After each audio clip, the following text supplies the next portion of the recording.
ಇನ್ನು ಕನ್ನಡದ ಖ್ಯಾತ ಸಿನಿಮಾ ನಾಯಕಿಯಾಗಿದ್ದಂಥವರು ಈಗ ಆತ್ಮಹತ್ಯೆ ಮಾಡಿಕೊಂಡಿದ್ದಾರೆ ಎಂಬ ಮಾಹಿತಿ ಬರ್ತಿರ್ತದೆ. ನಿಜಕ್ಕೂ ಕೂಡ ಒಂದು ರೀತಿ ಆಘಾತಕಾರಿ ಸುದ್ದಿ ಅಂತ ಹೇಳ್ಬೋದು. ಸಿನಿಮಾ ರಂಗಕ್ಕೆ ಒಂದು ರೀತಿ ತುಂಬಲಾರದಂಥ ನಷ್ಟ ಕೂಡ ಉಂಟಾಗಿರುವಂಥದ್ದು. ಹೌದು, ನಿಜಕ್ಕೂ ಚಿತ್ರರಂಗಕ್ಕೆ ಅತಿ ದೊಡ್ಡ ಮಟ್ಟಿಗೆ ಆಘಾತ ಉಂಟಾಗಿದೆ ಅಂತಲೂ ಸಹ ಹೇಳ್ಬೋದು ಸ್ನೇಹಿತರೆ.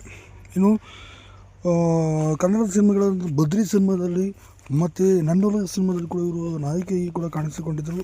ಇನ್ನು ತೆಲುಗಿನ ಬದ್ರಿ ಮತ್ತು ಮಾಸ್ ಸಿನಿಮಾದಲ್ಲೂ ಕೂಡ ಅವರು ಕಾಣಿಸ್ಕೊಂಡಿದ್ರು ಅಂತ ಹೇಳ್ಬೋದು.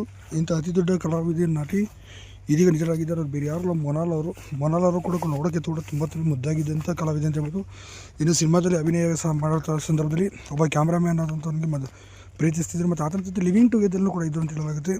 ಇನ್ನು ಆತನಿಂದ ಸಾಕಷ್ಟು ಕಿರುಕುಳ ಮತ್ತು ಹಣದ ದಾಹ ಮತ್ತು ಅವನು ಸಾಕಷ್ಟು ಅನುಮಾನವೂ ಕೂಡ ಇವರ ಮೇಲೆ ಪಡ್ತಾ ಇದ್ದಂತೆ. ಈ ಎಲ್ಲ ಕಾರಣಗಳಿಂದಾಗಿ ಸಾಕಷ್ಟು ನೊಂದಿದ್ರು ಮತ್ತು ಸರಿಪಡಿಸೋಕ್ಕೆ ಭಾಳ ಪ್ರಯತ್ನ ಕೂಡ ಪಡ್ತಿದ್ರು. ಮತ್ತು ಇತ್ತೀಚೆಗೆ ಮೊನಾಲ್ ಅವರು ಮದುವೆನೂ ಸಹ ಆಗುವಂತ ಕೇಳಿದ್ರಂತೆ. ಆದರೆ ಆತ ಯಾವುದೇ ರೀತಿ ಸರಿಯಾದ ರೀತಿ ಪ್ರತಿಕ್ರಿಯೆಯನ್ನು ಕೂಡ ಕೊಡ್ತಿರ್ಲಿಲ್ಲ ಅಂತ ಹೇಳಲಾಗುತ್ತೆ. ಈ ಎಲ್ಲ ಕಾರಣಗಳಿಂದ ಸಾಕಷ್ಟು ಮನನೊಂದಿದ್ದಂತಹ ಮೊನಾಲ್ ಅವರು ಆತ್ಮಹತ್ಯೆಗೆ ಶರಣಾಗಿದ್ದಾರೆ.